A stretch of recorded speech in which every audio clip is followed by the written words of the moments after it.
Hello everyone, and welcome to another Kev Play.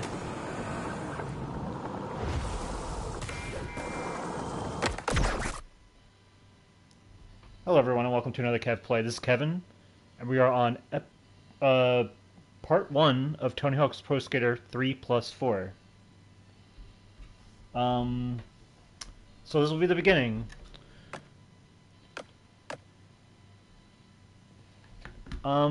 So right now, the way it is, let me go to my options. Now this is the music on streamer mode. So the music that's being used right now is not the official soundtrack, but it's like a second soundtrack that streamers can use. And it's kind of like I guess not copyrighted, or it's like originally produced for this game rather than being actual licensed tracks. Hi, Pulpa Pig, how are you?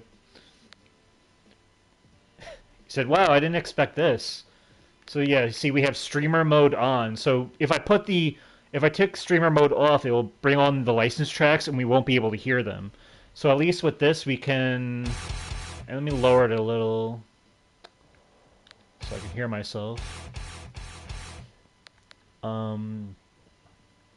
Yeah, so at least we can have some music playing. Because when we played Tony Hawk's Pro Skater 1 plus 2 back when I did, it was complete silence. Even though I could actually hear the music in my headphones, the PlayStation blocks the music audio for broadcast. So better turn streamer mode on. It is on, right? Yeah. So you hear music, right? And pretty much all the tracks are made by this guy Logan Byers, which you can see in the bottom right there. All right, so what I originally wanted to do was the career, which is something that the funny thing is, he says, as of right now, I hear nothing. Huh? Let me see. That shouldn't be. I mean, sound options. Streamer mode is disabled. Would you like to remove optional streamer save tracks from your playlist? Remove tracks. I think that's right.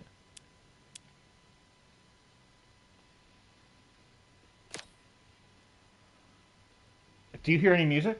Let me know if you ever hear any music, because this is weird. I think I just turned it off.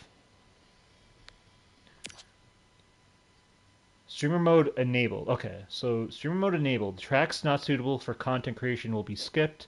Original tracks have been added to your playlist. Okay. So streamer mode is on. You don't hear any music in the background?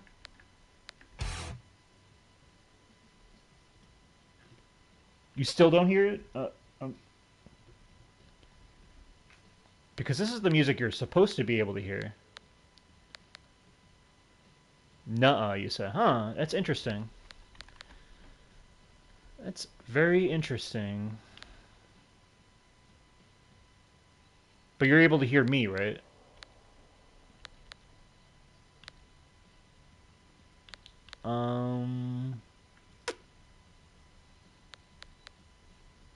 Trying to see it. Play a game to see what happens. Yeah, maybe it's because I'm like in the... Yeah, you can hear me, okay. So, ideally I would have wanted to do the career, which is basically what we're going to do in the solo tour. But the thing is, with the solo tour, once you play the career once, you kind of unlock... when you play the career, you're unlocking stats as you go along, like stat points that you collect, like little tokens that you collect in the level. But when you beat a career the first time around, they allow you to have like you basically unlock the stats for everybody, and you could still play without their stats and apply stats as you go. But basically, the whole fun of like collecting those tokens is not there anymore. This is something that was a problem with the first game, the first remake with 1+2, and then Vicarious Visions ended up patching the ability to replay the career over again from scratch. Iron Galaxy, as of right now, have not patched that ability, but I do have some skaters here that I have not played a skate tour of yet. And I want to give you the choice, actually. When we did 1+2, I played as my creative skater. This time I'm going to play as. Um, we're going to play as an actual skater. And the choices as of right now that I have left, and this is, by the way, the reason I wanted to start streaming this is because I was getting very close to finish. Basically, I had to play through everybody's solo tour in order to get the platinum. So like I'm getting to the end here. Look at all these characters.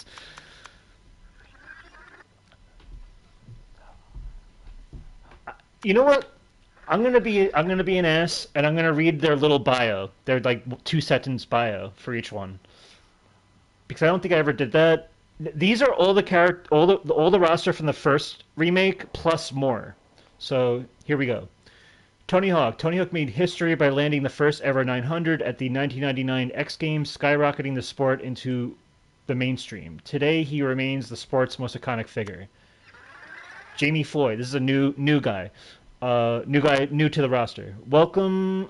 Moved to LA in 2016 and was named Thrasher Magazine's Skater of the Year, appearing in over 7 skate videos, with the most notable being 2017's The Flat Earth. Yuto Horigome.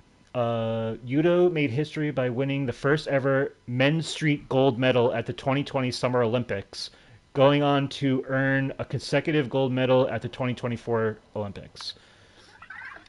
I'm going to let you know when we get to the skaters that are available for us to choose from. And if you want, I'd like you to choose who I skate as. Nora was the first woman. Nora Vasconcelos.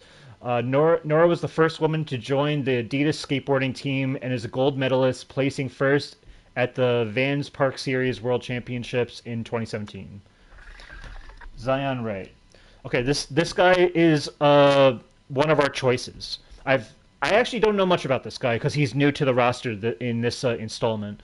A well-rounded, old-trained skateboarder who rose to prominence in his early career through participating in skateboarding contests and filming skate videos. Very generic bio there. Like I really like have no idea who he is. It's Zion Wright. He's from Jupiter, Florida.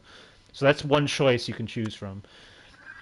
We got Chloe Covell, hailing from New South Wales, Australia. Chloe is a star in the making, becoming the youngest women's street gold medalist in X Games history at just age 13.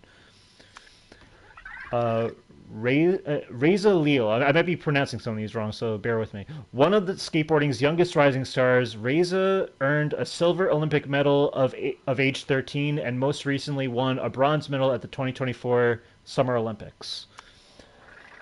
Marjolin Deedle. Again, another new face. Marjolin was the first Filipino to join the X Games in 2018, winning a gold medal in the Asian Games that year and 2 more in the 2019 Southeast Asian Games. Aurelien Gerard. This guy's from Lyon, France. Uh, Repping Lyon, France. Gerard had his first major breakthrough in 2015 when he won the Street League Skateboarding Tampa Am contest at 17 years old. Bob Burnquist. Bob Burnquist shocked the skateboarding world when he landed his first Fakie 900. His iconic Dreamland skate park is home to a permanent mega ramp. Bob Burnquist is one of the legends. Jamie Thomas, nicknamed the Chief. Jamie is the owner and founder of Zero Skateboards. He helped film 1996's Welcome to Hell, one of the most iconic skate videos ever made. Rodney Mullen, this guy is one of my favorite skaters of all time. One of the most influential skateboarders of all time, Rodney Mullen is the progenitor of the flat ground ollie, kickflip, heel flip, and dozens of other iconic tricks. He basically invented the ollie and everything, pretty much all flatland tricks. Steve Caballero, an iconic skateboarder responsible for inventing various vert tricks. He holds the record for the highest air ever achieved on a half pipe. Another legend. Bucky Lasek, known for his vert skills, Bucky has won 10 gold medals at the X Games and is one of the only two vert skateboarders to have won 3 gold medals consecutively. One of the OGs.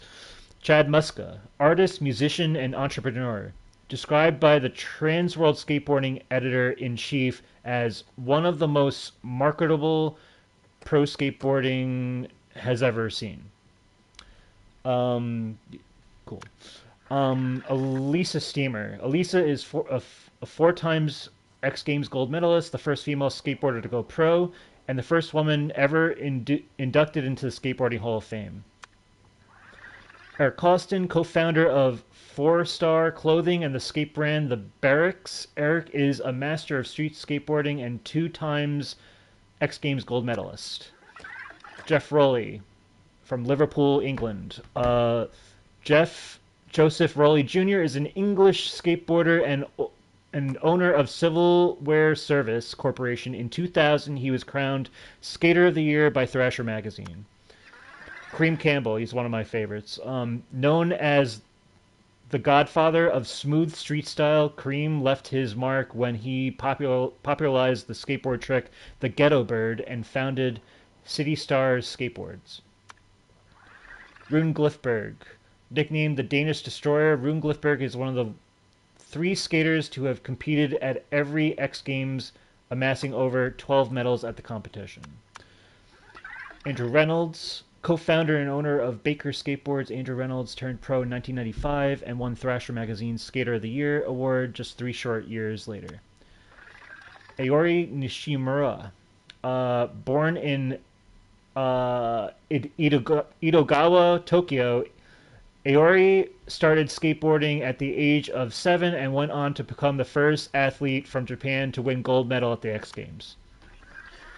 Leo Baker. Leo is the first non-binary and transgender professional skateboarder in the Pro Skater series and has won 3 gold medals, placing in over 32 competitions. That's pretty impressive.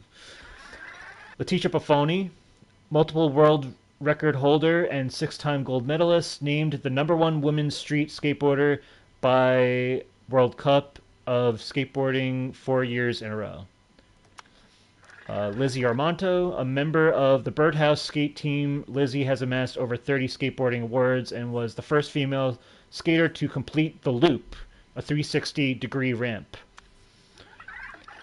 Nyjah Huston, one of skateboarding's biggest stars. Nyjah has earned over 12 X Games gold medals, 6 championship titles, and a bronze medal at the 2024 Summer Olympics. Riley Hawk, this is Tony Hawk's son. Riley Hawk decided to turn pro on his 21st birthday and became Skateboarding Magazine's 2013 Amateur of the Year later that same day. Shane O'Neill. This is another option. I have not played as him yet. He's from Melbourne, Australia. Australian skateboarder who is one of only a few skateboarders to win gold in all 4 major skateboarding contests, including the X Games and SLS.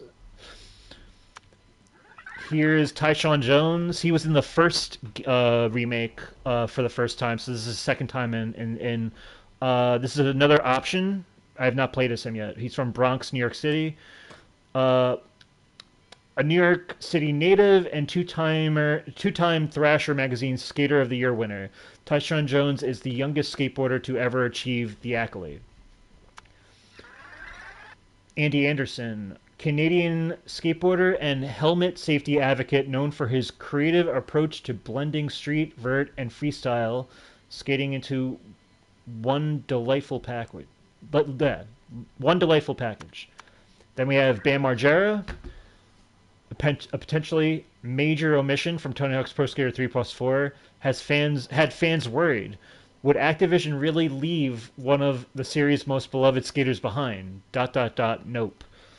I understand that they're proud that they got him in, even though I feel like Tony Hawk had a vouch for him, but at least give us Bam is more than just a Jackass star. He actually is a really profound skateboarder. I wish they kind of mentioned what he's accomplished in the past, but that's all. Oh, and then there's the Secret Skaters: Birdman, Some say Tony Hawk is the face of Birdhouse, while others argue it's Birdman. One thing we know for sure is that Birdman keeps it zen as hell.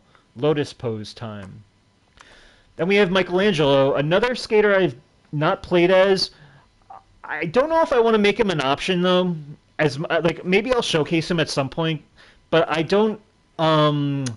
He doesn't have any secret skateboards to collect in the levels. There's two that each regular skater would have. So I kind of want to have a solo tour showcase of like being able to collect those skateboards, whereas he doesn't have one, unfortunately. But nicknamed Mikey, he's known for his iconic orange eye mask. He wields dual nunchuck. Uh, nun, is a dual nunchaku. Loves pizza and has an affinity for skateboarding. Cowabunga dudes. And then these two characters are characters I don't actually have because I did not buy the deluxe edition, the digital deluxe edition. And that's just Activision being Activision, of course. Doom Guy was Doom Slayer. He was available in the PC version of the original Tony Hawk Pro Skater 3. Don't call him Doom Guy. He's a badass demon hunting space marine who wants to rip and tear, which makes him no stranger to shredding. Be very afraid, Kako demons. And then you have Revenant, which is also a Doom guy, or Doom series character. Another digital deluxe edition unlocked that I can't get. Revenants are UAC military operatives transformed into cool skateboarders through cybernetic augmentation and Lazarus wave exposure, whatever that means. So who do you think? Should it be Tyshawn Jones, Shane O'Neill, or Zion Wright?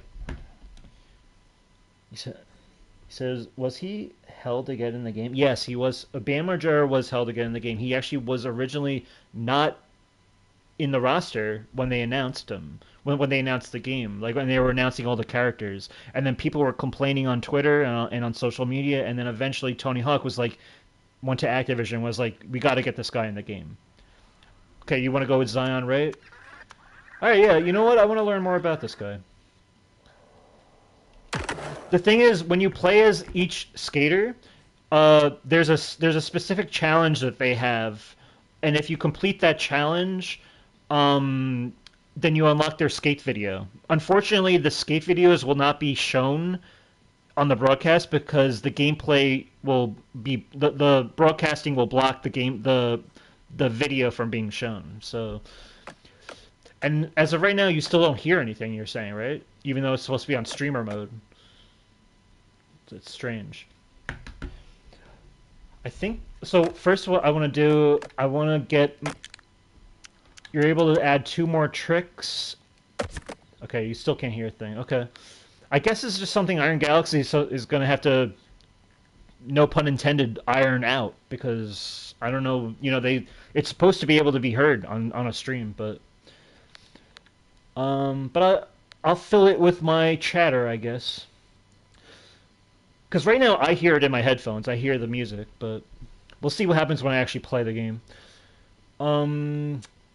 I need to, because these are specific tricks that I'm gonna have to use in the tour at one point. And Froggy Grind. I always like to put it as up down triangle. Or down up triangle, because that's usually what I'm hitting before I land. Alright, there's that. You know what I'm gonna do? Right now I've unlocked all the stats, and technically right now I can fill them all out. It says points available 50, and I can go like this and fill them all out. And it's, you know, that's completely acceptable in terms of going for the trophy. But I'm gonna play it as if I'm earning the stats as I go through each level. So we'll keep the stats like this, and as we go, and I want to see how I want to dress this guy. Let me see what skateboard I'll get. I kind of like this one. I'm gonna go with this one. And then our outfit, you only get to pick 3 outfits for each skater. Like they have like their own like sponsorship, I think, with like Like this guy has Vans off the wall.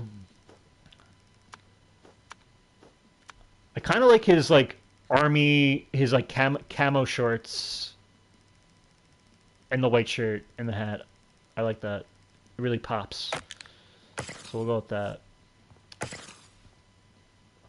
All right. So now we'll start with Tony Hawk Pro Skater 3. Now, it's weird. They unlock the stats for you. It shows on the right that I got 2 out of 2 stats. After I complete this level, I'm going to add 2 stats to however I choose, I guess, as I go. And I'll just pretend that I'm getting the tokens or whatever. A lot of the cash is also unlocked, but you still have to collect like 1 bit of cash. The cash is kind of meaningless at this point because I bought everything from the store, but I'm still going to go for the cash anyway. Like what little is that there is to collect. And then there's these Iron Galaxy tokens in each level that are completely unlocked at this point. So unfortunately, in the career, I would have been able to do that, but since I already beat the career once, they unlock it for the rest of the game. But the solo tour it will do. Also, what happened now that I've beat the career, it unlocks these pro goals that you'll see. And each level has new goals or whatever, because when you first play the career, it's only the regular goals, and then you unlock the pro goals after you beat both games. So we'll just start. I know I've been yammering a lot just to get the intro out of the way. Here's our goals.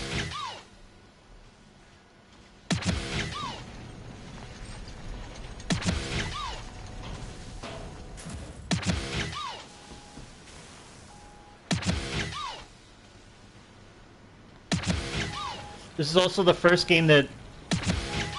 Actually, Tony Hawk Pro Skater 3 is the first game in the series, even in the PS2 days, that added NPCs. And that was a big thing when they were remaking this game, when they were first showing it off, was there were no NPCs in the level, because it was an early build of the game. But thankfully, they actually got them all in. And it actually feels like the levels are more alive than they were in 1+2.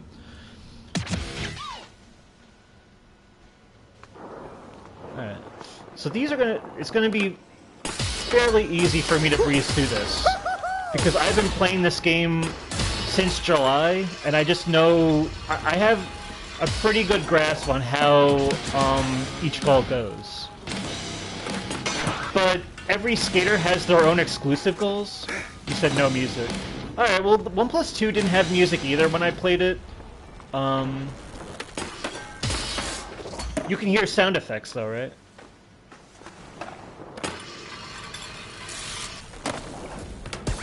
Oh god. See, I don't have enough air yet in order to make that gap the way I was trying to.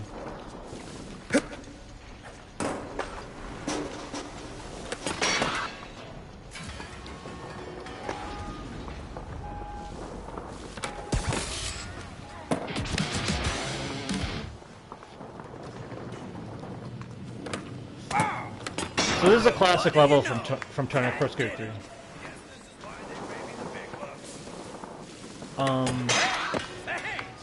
The first game started off with the warehouse, the second game starts off in an airport hangar, this starts off in the foundry. Let's see your trick! Which is kind of cool. I have to unlock all these little things in order to open a door, so... There we go. Unjam 5 valves. And I have to push this guy into the water. Oh! Soak the foreman.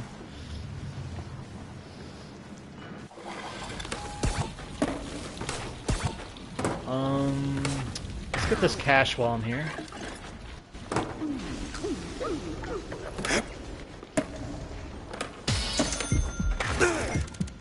I have to get used to the stats being so low, but it'll... Once I get some stats, it'll start to become a lot easier. Hey! Dope. Alright, not bad.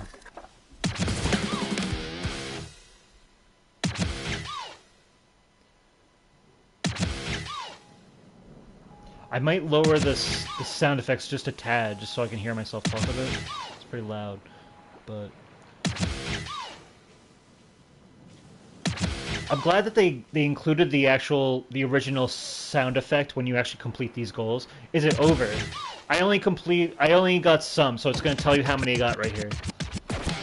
So those are officially completed, and now I'll have to just replay again.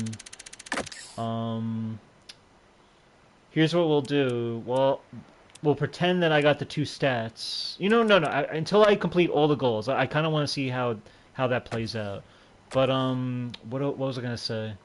Oh yeah, I wanted to just lower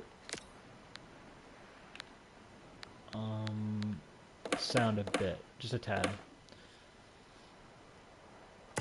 Okay, and then I wonder if I just turn streamer mode, keep tracks, and then remove tracks, and then streamer mode on, tracks. I wonder if if I play around with this, if it will work. Just let me know if you can hear anything. If not, then I guess we'll just have to make do.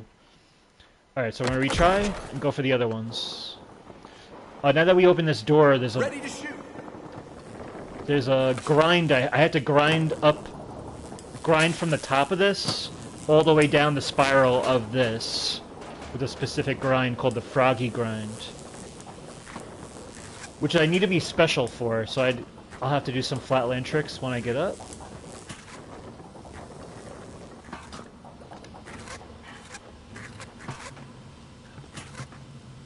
Okay. Okay. The top left is my special meter. Once it's full, I can do a special trick like so.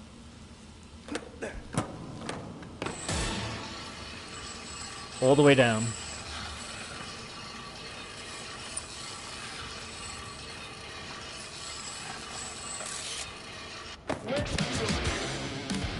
After this episode 2, I'm gonna check.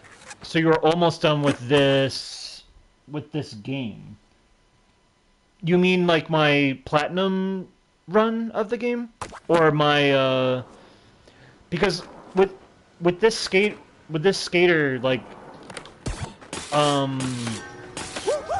yeah, you mean with my platinum run? Yeah, so like I have this skater and then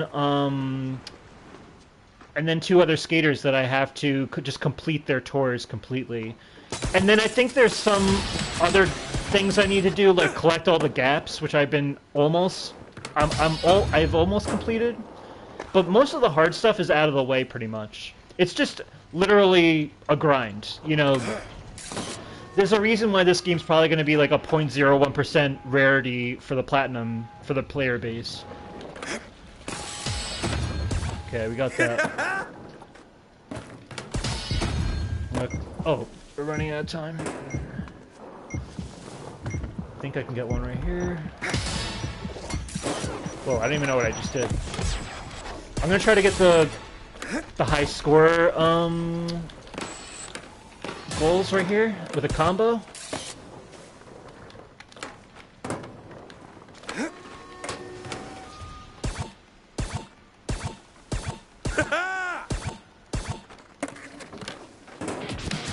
There we go. That's a platinum. They basically have high score, pro score, 6 score, and platinum score in terms of like how high of a score you need to get for a goal. So I just got the highest one. Alright, what we have left is to collect skate, kickflip between the generator transfer, and collect the 5 forged chonies. I'm going to... oh, and get the secret tape, too. Alright. We got this. Oh. So, the Game Awards came and went.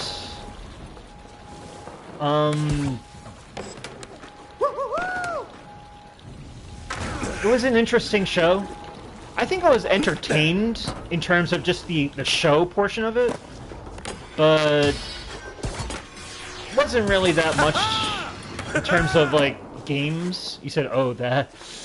I think the one game that I actually think I will be getting by the end of the year is not by the end of the year, but by next year, whenever it comes out, because it was revealed to be 2026 at some point. is the sequel to Control, which is Control Resonant. That's a game I'll play. Like, Control is a game that I didn't play until the beginning of the PS5 generation when I picked up the Ultimate Edition.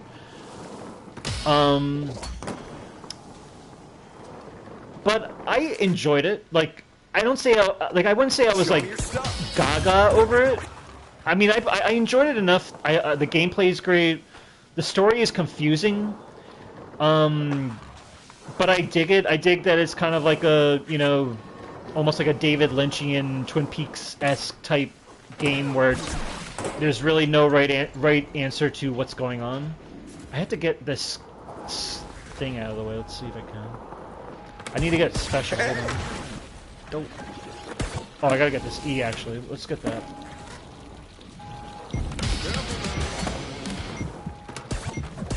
I did platinum the original Control, so.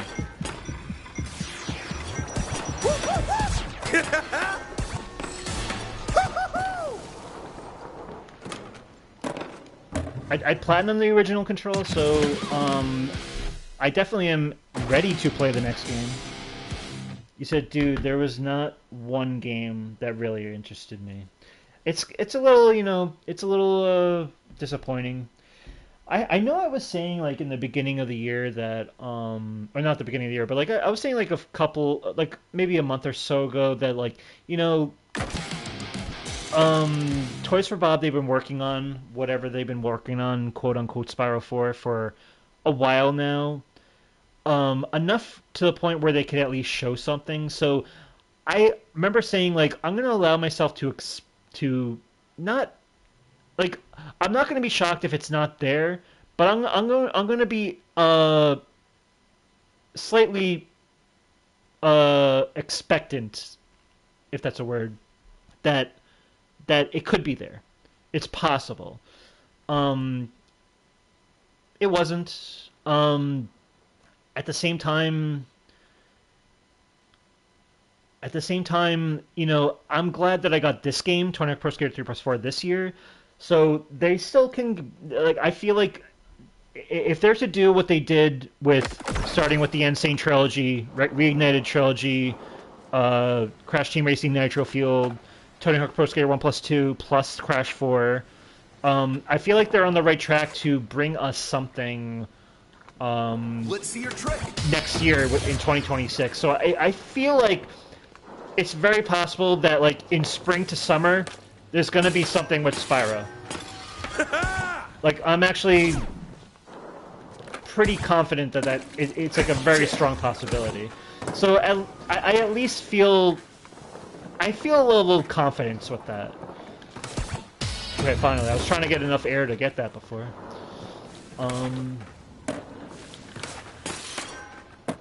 But yeah, you know, the Sony stuff really didn't interest me. I'm not really a big Saros. Like, I'm not. I don't think I'm going to be picking up Saros. I tried to give Returnal a second crack, and it didn't really go so well for me.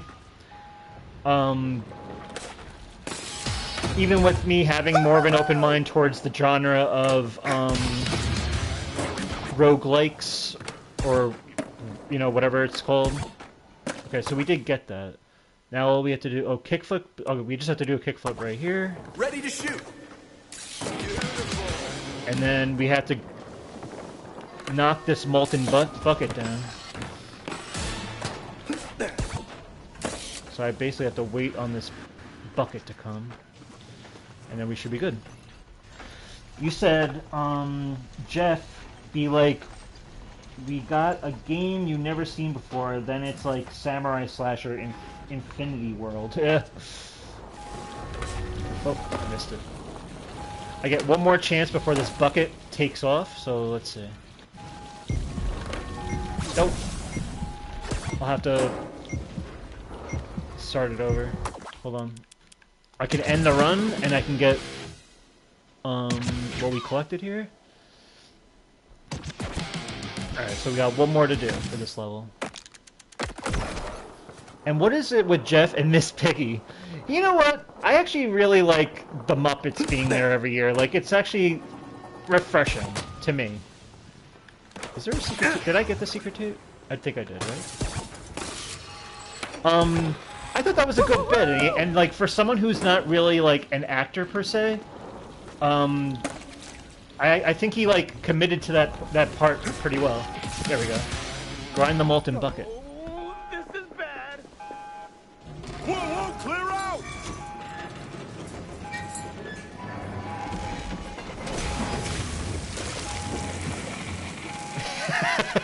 You said dog. I don't even want to know what they'd be doing. Well, apparently it was in Bora Bora, and it wasn't a Bora for her anyway. The one thing I do want to do before we end it here is he has his own personal goal. I want to see what he has. So there's these goals. These are like I have to fill out all this like basically these are challenges, and then it creates a picture, and I have to. This is another thing I have to complete before the platinum. But with the skater version, okay, so Zion Wright has his own personal like challenge. As Zion Wright, perform a combo worth at least 250,000 points that includes real chill, which is a secret trick that he has that's exclusive to him. So, what is the real chill? Real chill is left right circle in the air as it's a grab move. Okay. So what I do that. Woo! What do you think of Expedition 33 taking home the awards? Now here's the thing, I have not played the game. I'm sure it's a crazy awesome game. I'm sure it's a great game.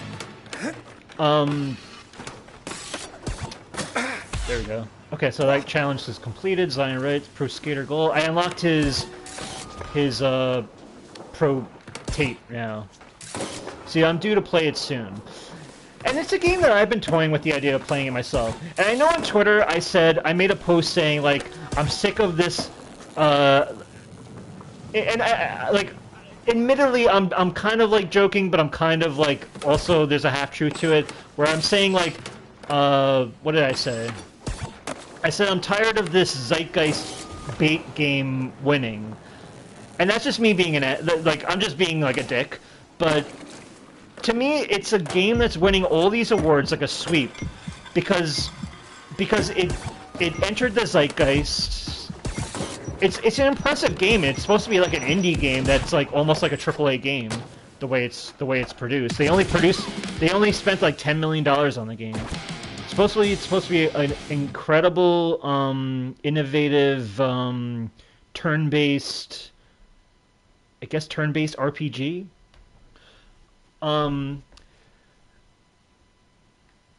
Look, I think the game could be awesome. Do I think it deserved... Am I mad that it won Game of the Year? No. I think that's a game that actually stood out this year. You know, there's always going to be games that you'll like critically more, but that game has critical success and commercial success that I don't think even the games I wanted to win had. Whereas I still think a game like not Killzone, Kingdom Come Deliverance 2 and Death Stranding 2 were games that I think are some of the most incredible games I've played, not just this year, but like in like, you know, the generation. I think critically, I think those games are. I think they get the critical praise that they deserve, but they don't have the mass appeal to like where, you know, like, because like the way Clair Obscura Expedition 33 blew up, it was huge. Like everybody's been talking about it. All the, you know, in games media, with just regular gamers, everyone has nothing but great words to say about the game. And that's fine. But for the game to win every single category that it was up for, pretty much like to sweep like that, it's like it becomes boring. It becomes like, you know, what is going on with the voters that every single thing for it to win best RPG. And I haven't played the game, but from what I can tell, it uses very like its art, like the depth and the extent of, and like the scope of its RPG mechanics are not as expansive and not as uh, carefully crafted and like say like I mean a game like I keep saying Killzone, Kingdom Come Deliverance 2, that is like one of the most incredible open world RPGs I've ever played in my life. It's like to the point where like as a completionist, I had to let go that I'm not even if I'm trying to get see as much of the world as I can and to try to play out the events in like there's no way that I could like there's no way as a completionist that I can see everything how it plays out every single thing the way every single thing plays out like there's like random events in the game that I still haven't even seen yet that other people have seen like it's huge and the jump from that game from the first game is to me on like a God of War reinventing itself level of like wow this is a huge jump from the first game to the second game and the first game was a crazy RPG to begin with too for that game to not win Best RPG and for it to go to Clair Obscura, like I'm just like I don't know, man. Like that just seemed a little fishy to me. I want to see. So we unlocked this. This is what was happening. Zion Wright's skate movie. You've unlocked the skate movie for the skater. Check it out in the movies menu. Unfortunately, I can't show that to you.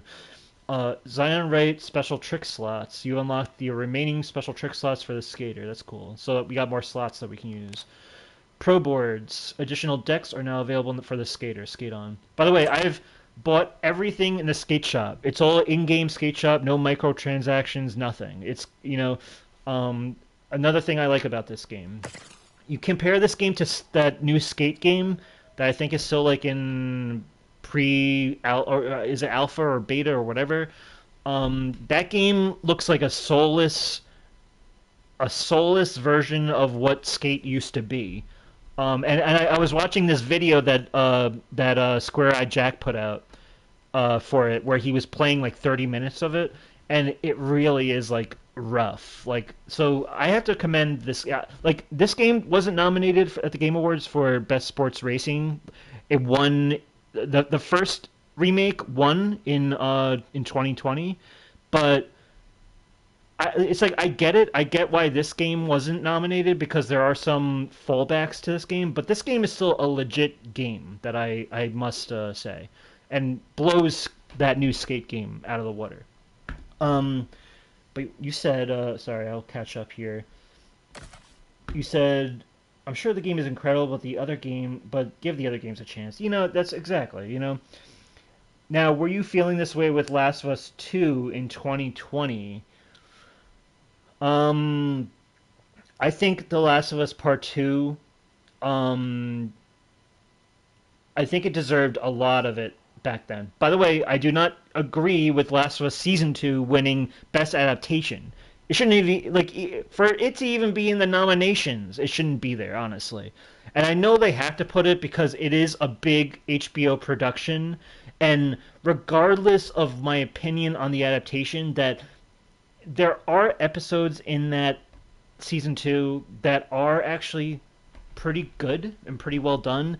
And even though the direction is completely aimless and almost like Craig Mazin is just completely missing the plot of how to adapt this game in season two, I still think it's not Bella Ramsey's fault. It's not the actor's fault. It's the writing and it's the directing and the show running.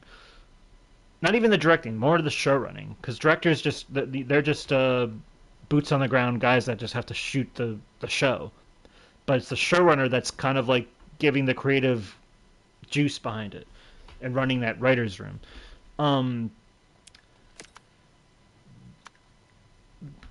I don't think that should have been. That should have won less be nominated, but I get why it was nominated in a way because of just how the politics work of everything. But should not have won. It should have, like you said, like it should have gone. That Sonic movie should have been there. I think Twisted Metal should have probably been there. I don't know if Fallout was eligible, but even Fallout should have. Um, you said I heard that Skate game is not doing too hot. He said, "Oh yeah, I watched a little bit of that video. That video with Square Jack was pretty funny." It should have been Sonic 3 that they robbed. I mean, they robbed it from the nominations. It's just, it's strange. Okay, we're gonna go to Canada. This is one of my favorite Tony Hawk Pro Skater 3 levels. It has like a snowy atmosphere, like melted snow atmosphere to it that I really liked. And back in the PS2 era, it was very a fresh kind of like atmosphere to the Tony Hawk Pro Skater series, because there wasn't like a snowy level before. You got Chuck. Bury that bully. Press the skaters. Oh yeah, so I'm gonna add my stats. I've achieved 2 stats after completing that level. So you said, oh yeah, Hogwarts Legacy is free on Epic Games. That was strange, but I guess I mean, they made over 20 plus million sales already. So at this point, it's like, get some more people in there. They probably want to get as many people in there as they can to have access to the game before a sequel. Like, I think a likely sequel is definitely gonna happen. Oh, by the way, let me add my stats before I do anything. So my skater, I like to give it a rounded thing. So let's give me some speed, and let's get some air going. Actually, it runs horribly on my laptop. Oh, does it? I imagine it's a huge game. That was my 2023 game of the year, by the way. It's a big game, and it's an impressive game. And that's a game that was not nominated for anything at the Game Awards in 2023 because of, I guess, J.K. Rowling, even though she really had nothing to do with the game, and the developers, Portkey Games, like, made a statement too that, you know, they don't condone her views or whatever, and, you know, they even included like a trans bartender into the game. I don't understand the quote unquote boycott of that game still to this day. And that boycott just shows you, just with Ghost of Yote, boycotts don't work. These games are successful. Alright, let's don't let me restart.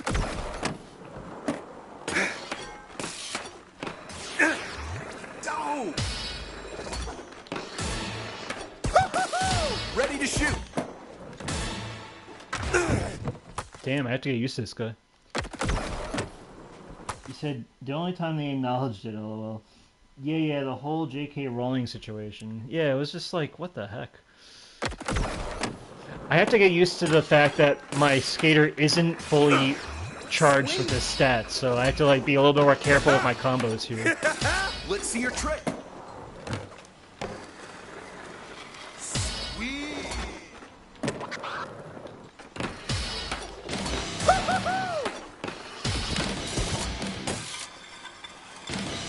Hey! Cool.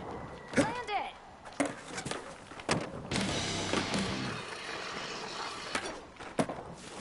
Right on! 4 or 5 skaters. Oh, there's a skater right here. Come on, pro skater, go crazy! There we go. That was killer.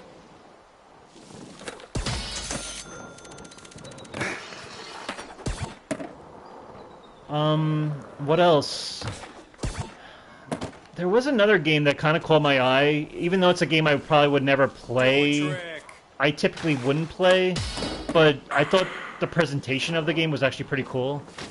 It was called like game. It was like an Asian Yakuza game type. I think it was called like Gang of the Dragon or something. You said I got nothing, dude. That Mega Man game looks cool, Mega Man 8. I'm not really, like, I've never played the original... Come on, man, leave me alone. Did you wait for me? I never played the original, like, side-scrolling games. All day. By the way, here's the bully. My brother's gonna kick your butt! This guy's throwing snowballs at him. I better do something about it. Stop it! What's going on here? No. Now he's trapped forever. Guys, I was just kidding. What was I gonna say? It looks like a spiritual successor to you. Yeah, that's what. Like at first, I was waiting for it to say Yakuza or something, but I just thought that like bar fight looked really cool.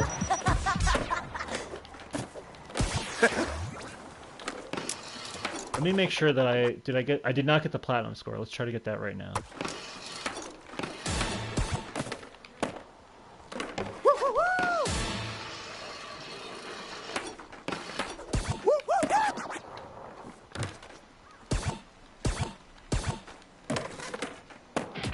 There we go.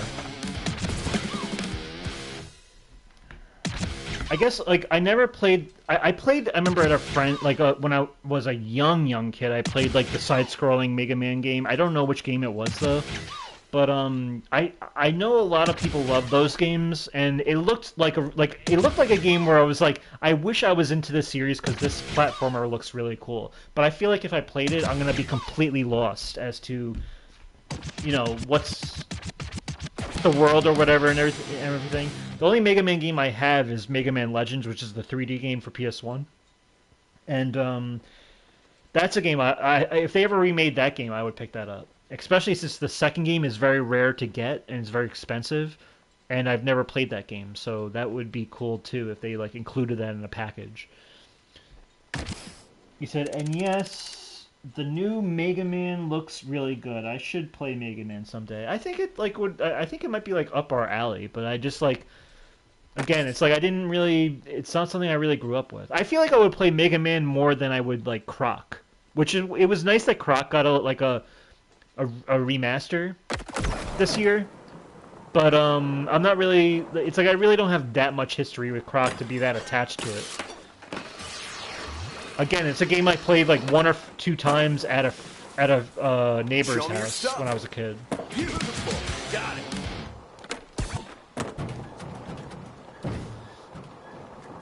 This remake, by the way, is beautiful. And by the way, this level right here, it's not the first time it's been remade. This was a Tony Hawk Pro... Well, not remade, I guess, but reused. Because it was original for Tony Hawk Pro Skater 3, but then in, I think, Tony Hawk's Pro Skater... I'm sorry, Tony Hawk's Underground 2, they brought it back as kind of like a legacy level. Which is kind of... with, like, fresh new goals and everything. I have to figure out what I need to do here.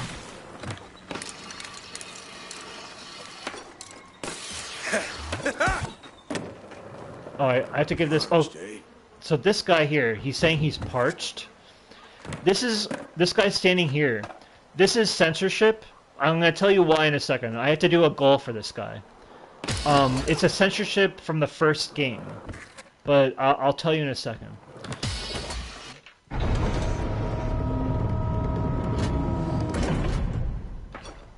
Dope. Let me get this combo out of the way. These are combo letters. Yeah, I'm gonna explain it in a second. These are combo letters. They were introduced, I think, during the 3rd game, or was it the 4th game? I think it might have been the 4th game. I'm not sure. Oh, I missed it. But anyway, let me actually let me get one goal out of the way before this timer stops.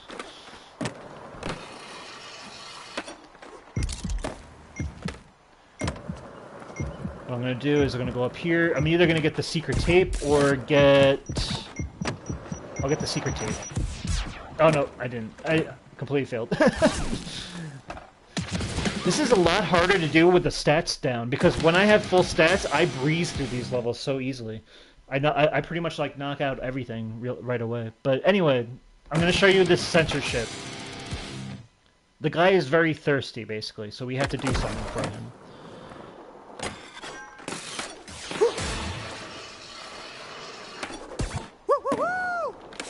And he has a thermos. There's a thermos here. I have to bring this thermos to him without bailing. I guess I'll just tell you what it was, because if you play the original Tony Hawk Pro Skater 3 for PS2, if you go over to this area, there is no goal to give this guy a thermos. It's basically just a guy, and he's urinating off the side of the ramp, and And that's kind of what skater culture used to be. It was just like, you know, early 2000s, you know, like there was raunchy jokes like that. But now that skateboarding has entered the Olympics and they're trying to be a little bit more dignified about it, they censored the guy peeing off the side of the ramp. But they had a kind of a sense of humor about it by creating this goal where where he's thirsty and he needs a drink.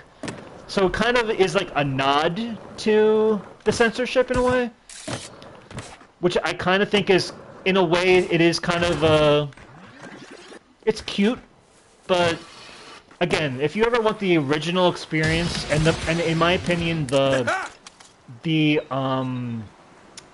definitive experience of Tony Hawk, you have to like the original PS2 games are like the fire.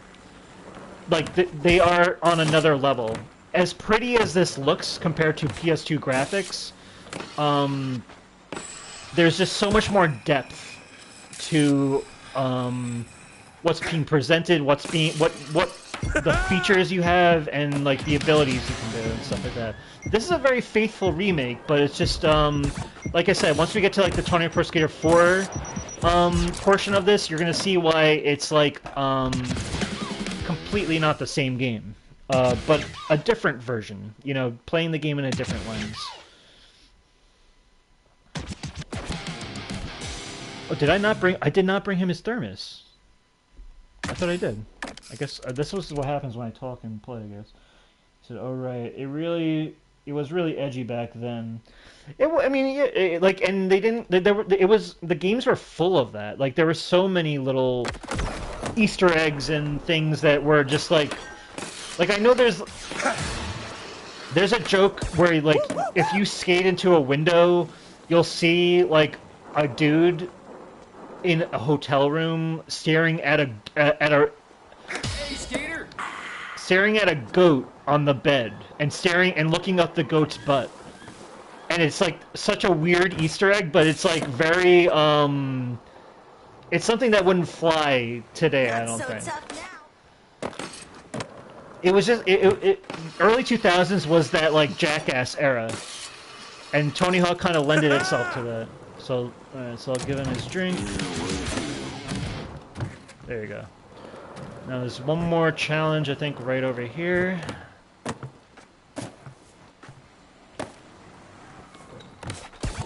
Basically, have to do a stiffy, which is a grab move, right over this tree stump, huge tree ramp.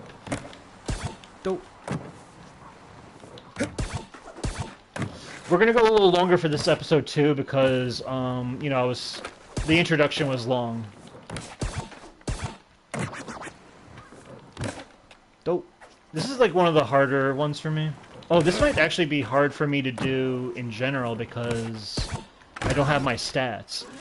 The way the career was set up, it's like if you can't do a certain goal because you're not maxed out with your stats. Then you have what I can do actually.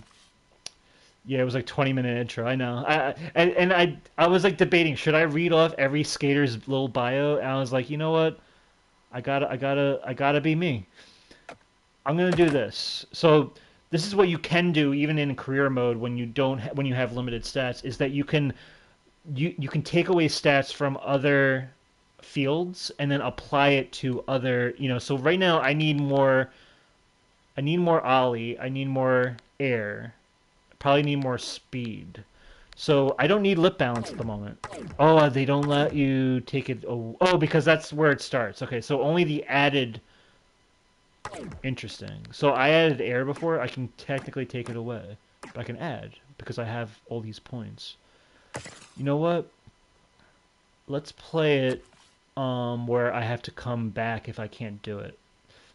That's kind of the intended experience, I think, is that it's almost like, you know, backtracking. Like, if you play Spyro 2 and you don't have the head bash move yet, then you have to complete, you know, get better, or, like, earn that achievement in order to come back and be able to do it. So, we'll end it here. We'll end this level here. We'll go to the next level, of course.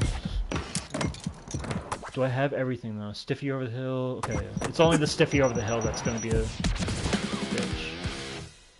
Bring Peter's furnace. But what else? What else is there to talk about?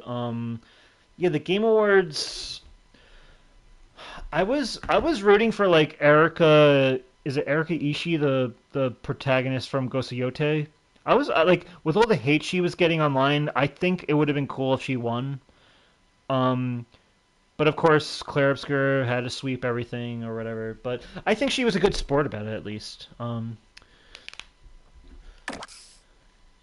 All right, so we're gonna go to the next level. The next level is a competition park. So there's no goals to do. We just have to place in the competition. Tomb Raider, I guess. Yeah. Is that's like a remake? Is that a remake of like, or is it a spiritual successor to like the original Tomb Raiders? Because she looked more like of her old design. You know, um, definitely different from those ones that came out like a few, or I guess like in the PS4 era. The best skateboarders on the planet Oh, it's a are about to compete in this jaw-dropping competition. This is a reimagining. Okay. Okay, we're in Rio, Brazil. Now the platinum gold, I had to perform a certain trick over a gap while still trying to place in the competition. The way this competition works. Oh well, I'll just say, I have to.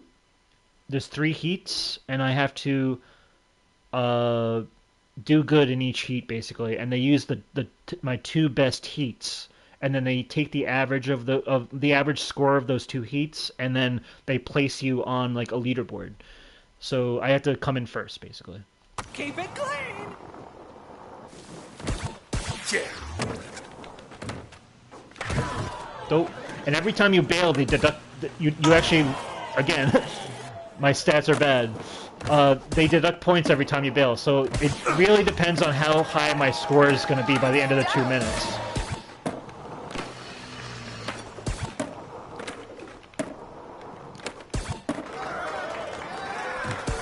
You can do it! That's the Christ ear I had to do.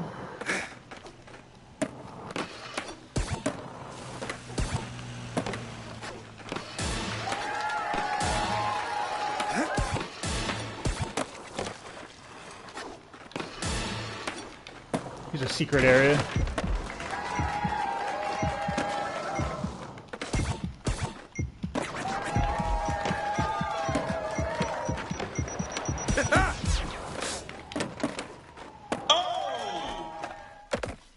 Okay, so I got 98 out of 100, so that's good. Yeah, the new Tomb Raider looked good. What was that game where you play as like a panda, like as a platformer, but they kind of like play you in levels like The Last of Us and like Bloodborne, and like it almost kind of had like this like Astrobot thing to it, but you're playing as a panda or something, but then like you're I don't know, a very meta game. I don't know what you thought of that game, but I was also hearing something that people were saying like it looks like AI generated in a way. I don't know if that's true. The talent on display today is on another level. But I just remember seeing that as like a fan of platformers, and I was like, okay, that's kind of interesting. I want to get this cash that's right here.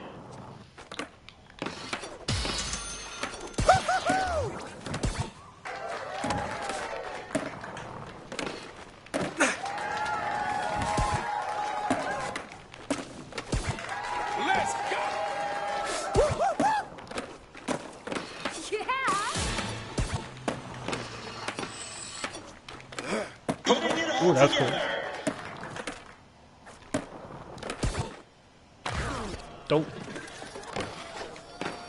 I want to say I was playing a little. I was playing a little. Damn it! I was playing a little Crash 4 earlier, and I was playing in my original save. I just wanted to try to do take a crack at some like insanely perfect relics, and I managed to get 2 insanely perfect relics.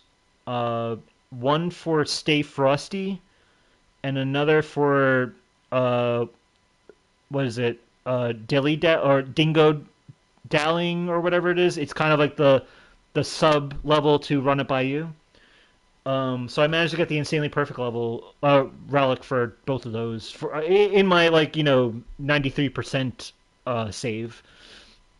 Okay, so we got our first 2 heats. We're probably gonna win this. You say great job, man. Thank you.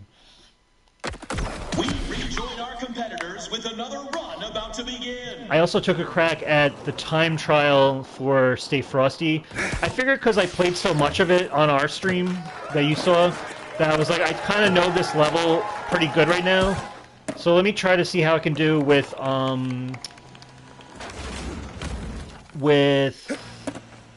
what's it called? With the time trial, since I know the kind of like the trial and error anyway. And I managed to get a gold medal.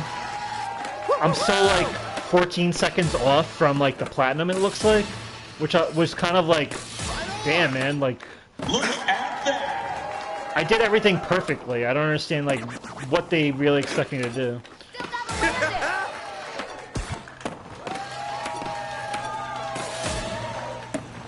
Whew. I want to get on these. 14 seconds from the platinum, even though I got gold.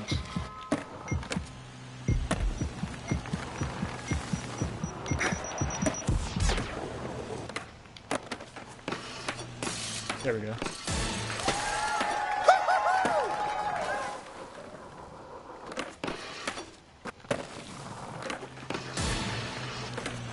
Hey, don't stop now. Damn it. I had to take more risks. I guess I saw some risk I could do, but I guess, and honestly, I was feeling my oats a bit. I was like, this is not that bad. But what I liked about Stay Frosty, doing the level for Stay Frosty, is I didn't have to spin as much. It seemed more platform focused. Platform focus and the rail focus, you know. Okay, so we got the platinum medal here. So with these competitions, there's bronze medal, silver medal, gold medal. Usually you're trying to go for the gold medal. They added the platinum level for this remake, which is where you just have to complete like a task while you're competing in the competition. So I just did that. Because I did that, I technically have there will be 3 stats in this level, so I can add 3 more stats now. And I'm going to give that to air, ollie, and speed. I think that's like a big thing I need. Okay. Now we're going to go to Suburbia. We'll go back to... See, they check it off once it's 100% complete. We have not got that last goal yet in Canada, but we will come back to Canada at some point. Suburbia, here we are. Now, Tony Hawk Pro Skater 3's remake, it's pretty much a one-to-one remake in terms of all the levels are there, all the goals are there. It's between Tony Hawk Pro Skater 3 and the 4th game. 3 is the more faithful in this package. Help the Thin Man.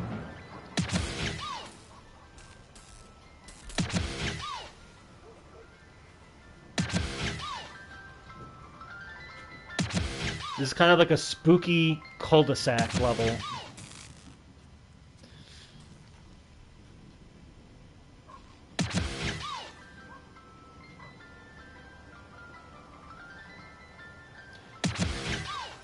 It's a shame you can't hear the streamer mode music. Like, I'm listening to it right now, it's actually pretty bopping.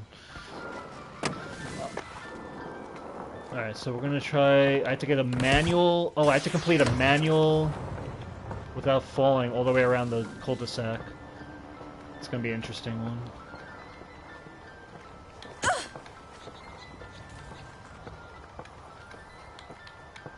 Oh my god, it's hard. Alright. Again, with no stats, this is a little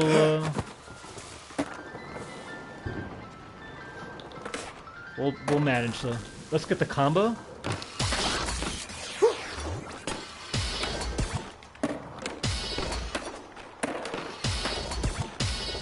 All letters collected in one combo. Beautiful. If I was a streamer, I would use a capture card. Yeah, again, I wouldn't even consider myself a quote-unquote streamer. I'm just broadcasting from the PlayStation. For me to have a capture card, I think I need to have a PC connected, right? And I don't think that's in the cards for me. Got an axe to grind with you, you dumbass.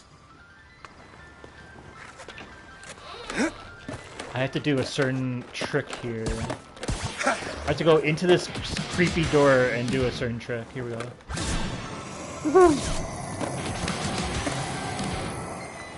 He said, yeah. But I think even then, with YouTube, I think it's not Sony's fault for blocking the music. It would be YouTube that would copyright strike my YouTube video if I had the original music playing, unfortunately. So we got this axe we just collected. We have to bring it to the Thin Man.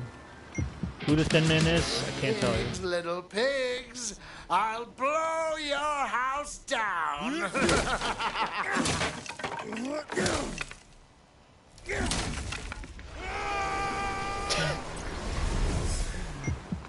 This game is a little supernatural, by the way. Sometimes. Going. I'm stoked. Rat.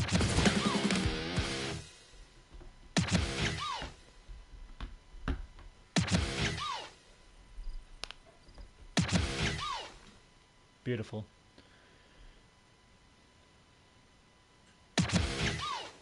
Pizza guy in the abyss. Hold on. Alright, let's see what I can do here. I guess I'll try to collect those skate letters.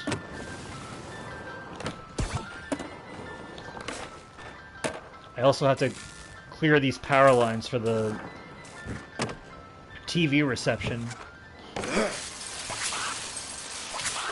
Hey, Damn it. there's gotta be.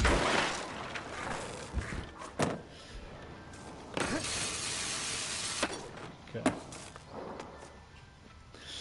See, now this is what this game is. It's like, there is like a sports game to it, but it also is kind of a collectathon, you know? That's what I always loved about these games. And you never know what you're gonna be up against. Like, it's... This game is just very random.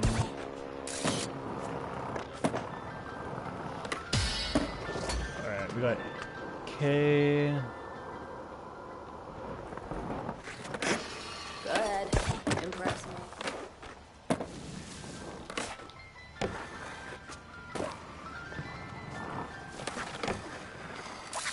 These pumpkins I need to squash also.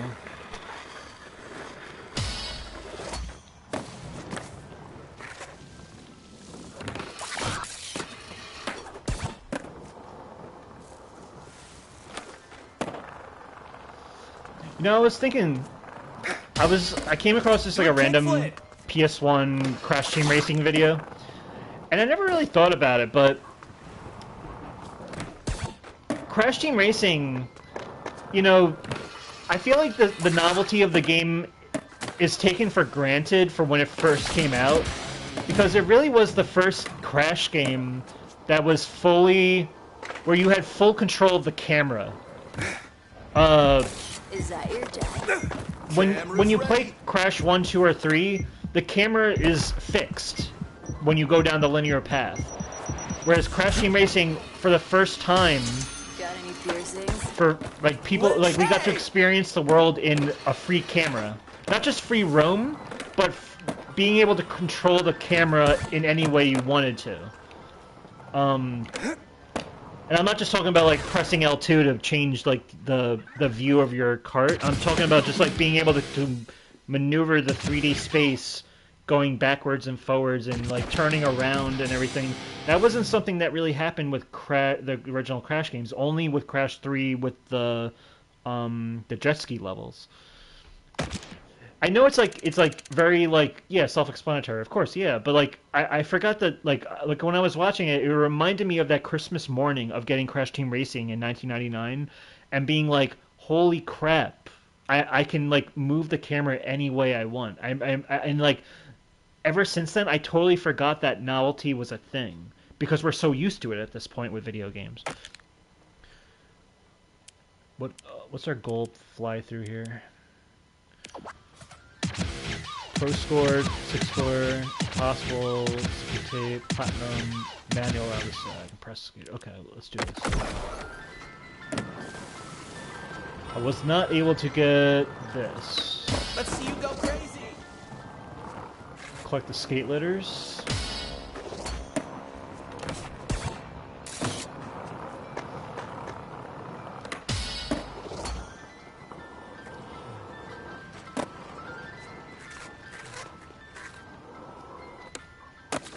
I think I gotta go this way. There it is.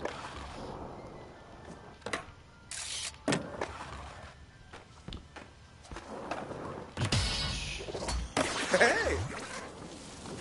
Do something.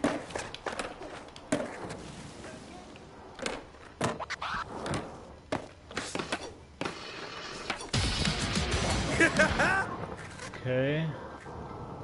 Gotta impress the skaters. There's a skater over here.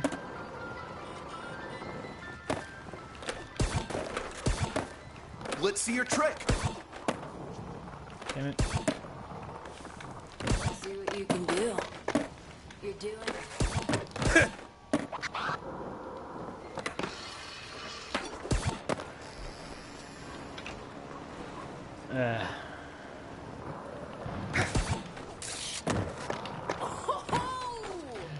I have a sinking. Sinking. Is this sinking? A sinking suspicion? Yeah. I think it's because when I started this playthrough, I started from the beginning, before, like where the main menu is, and at the main menu they play licensed music, even though I have streamer mode on already, so maybe that confused the game as to whether I actually have streamer mode on or not. Maybe it's like a glitch. So I'm thinking at the start of second episode, maybe I will be able to hear the streamer mode. And maybe I can even do a test episode after this and then delete that episode by trying it out.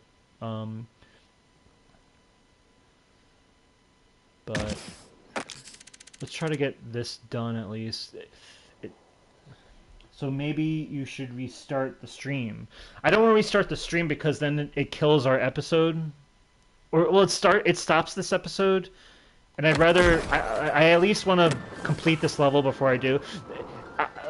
When we do start, if I do get streamer mode on, there's only so many tracks, so it's not like you're not going to be able to hear certain songs by, you know, if I do it by next episode. Like you'll be able to. It's probably going to go. It's probably going to rotate well before we even get to Tony Hawk Pro Skater 4. So. In the meantime, let me try to get this. I have to impress 5 skaters here. Ouch. Ready to shoot. This one. Dope.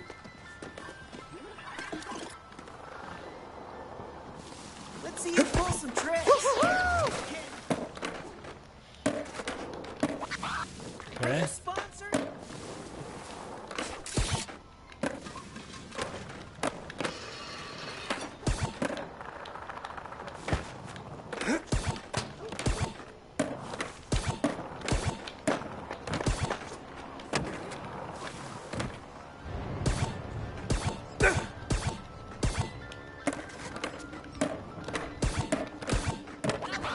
There we go, 6 score. Gotta get that platinum score though. 1 minute to get. Oh, that was a crazy one. 1 minute to get 2 skaters impressed. There's one here, and then there's one on the roof here.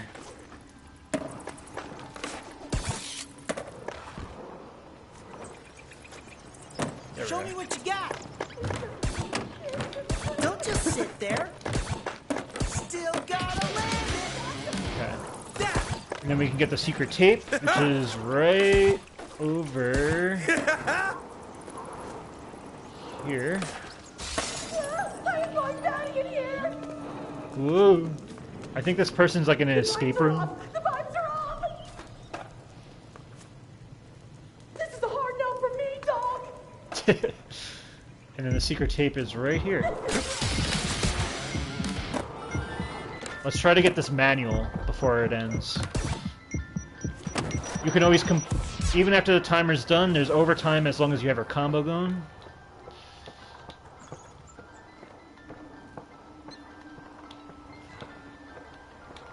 This might be a challenge that I might need to... Got it. Cool. Manual around the sack.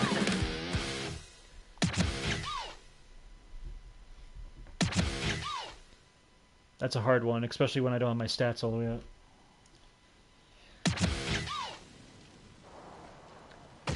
I'm trying to think, like, what else at the Game Awards was noteworthy. Let me try to do this chain link gap in this last level here. I mean, this last high score.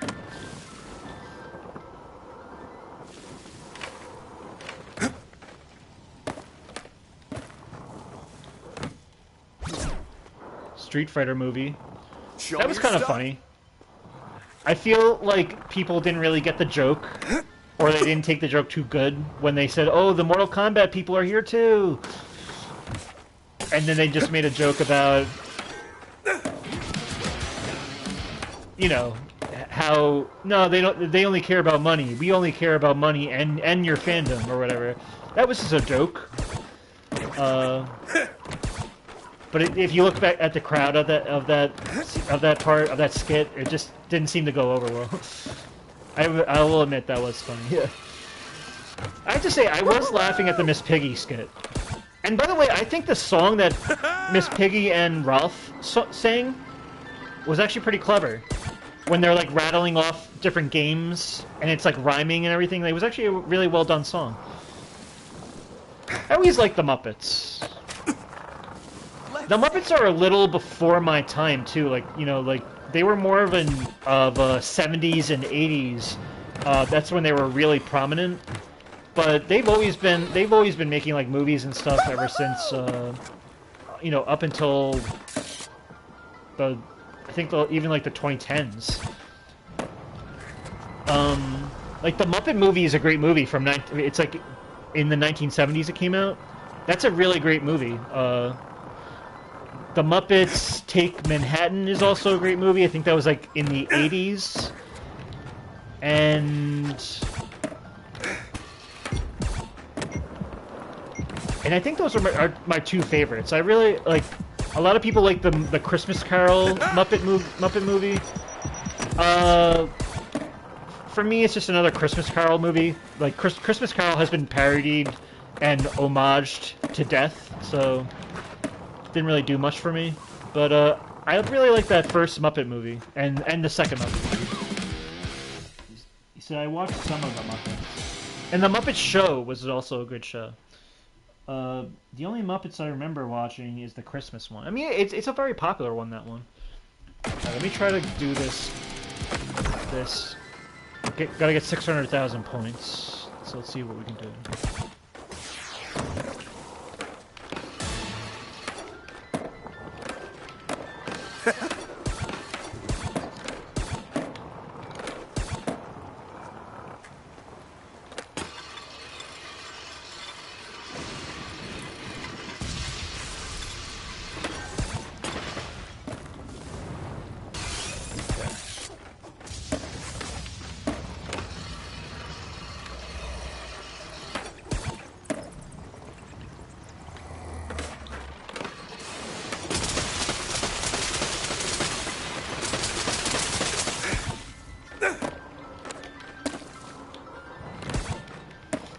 This game is just, the gameplay loop is just so much fun.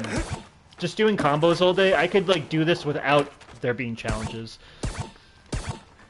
Of course, this game is also a really great podcast game when you have to complete it over 30 times. So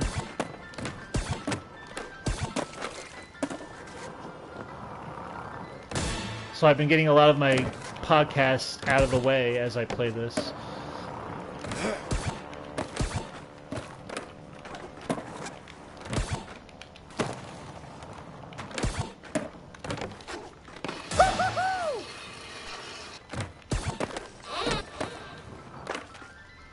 Alright, only a few more points. There we go, platinum. Platinum score, that is.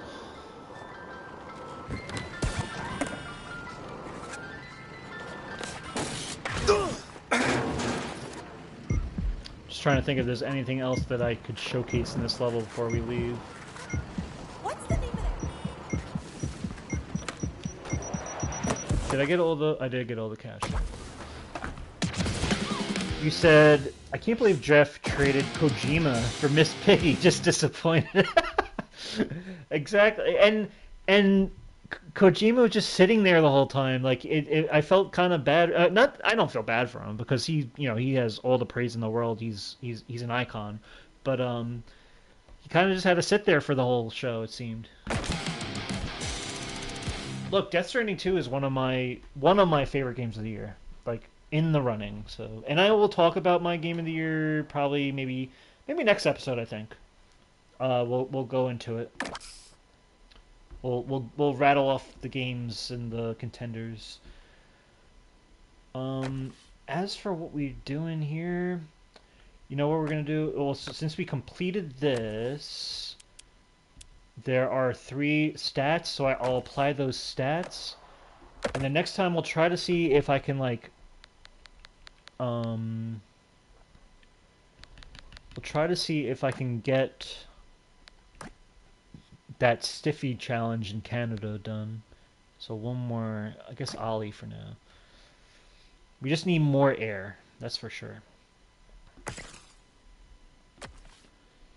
You said, why is he so serious all the time?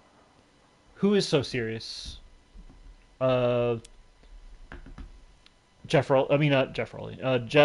Keighley? I think he's just he knows how to have composure, and I genuinely believe that he has a passion for games. I think that's a great thing about him. Kojima. Kojima, why is he so serious all the time? I think if you ever seen he's like when Conan visited his studio, or when I thought that was a very he has a sense of humor. Even he includes Conan in the first Death Stranding as a guest character that you have to find and interact with. He has a good sense of humor. He's and if you ever, you played Metal Gear. I don't know if you played Metal Gear Solid 3 yet.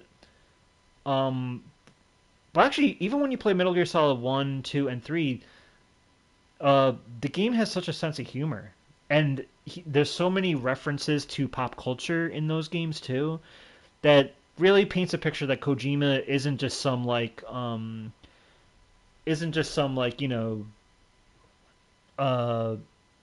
stubborn artistic type. He is a lover of all art and mediums, different mediums, film mostly, but he loves television. Like right now he's watching Pluribus, which I'm also watching, and he's praising it. He thinks Vince Gilligan is a genius in one of his, he says that in one of his tweets.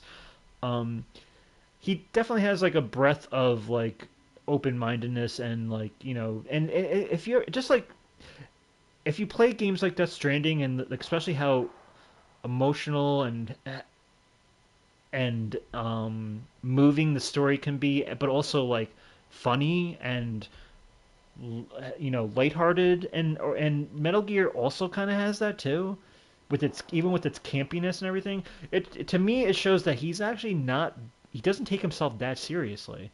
I think he takes himself seriously in that he'll his name will be in the credits a million times. A Kojima created game, Hideo Kojima created game, all over the place, even though it's a whole studio making it.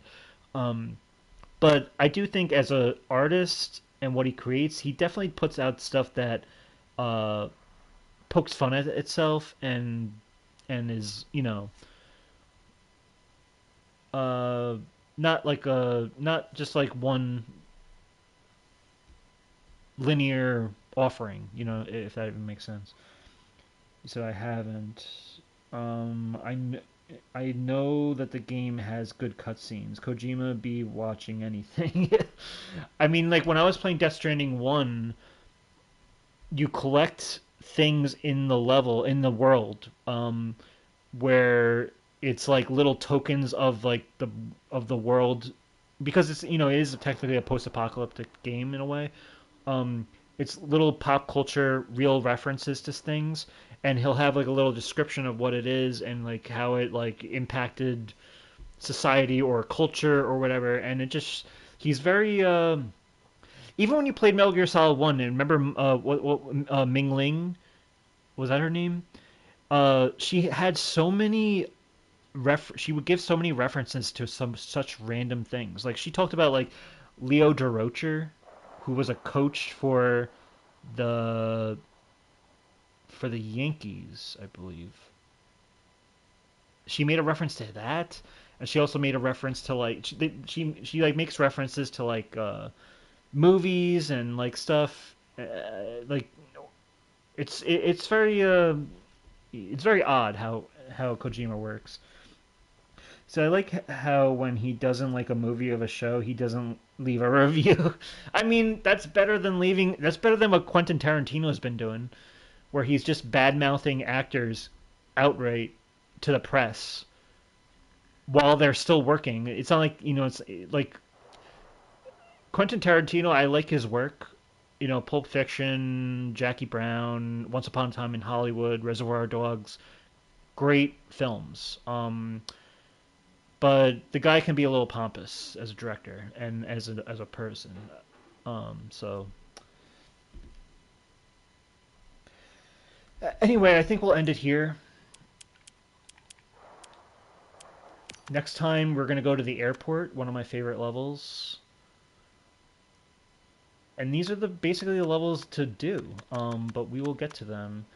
We'll finish Canada. Basically, like it's only this, and then we're gonna go to Tony Hawk Pro Skater 4. Kill Bill. Kill Bill's like it's a series of the two movies. I haven't watched them all the way through. I mean to though at some point, but anyway, I think we'll end this here. Pulpit Pig, it's been a pleasure. Anyone out there who wants to like, comment, or subscribe, it's greatly appreciated. You can subscribe to Kev Plays 9490 on Twitter. Oh, I'm sorry, on YouTube.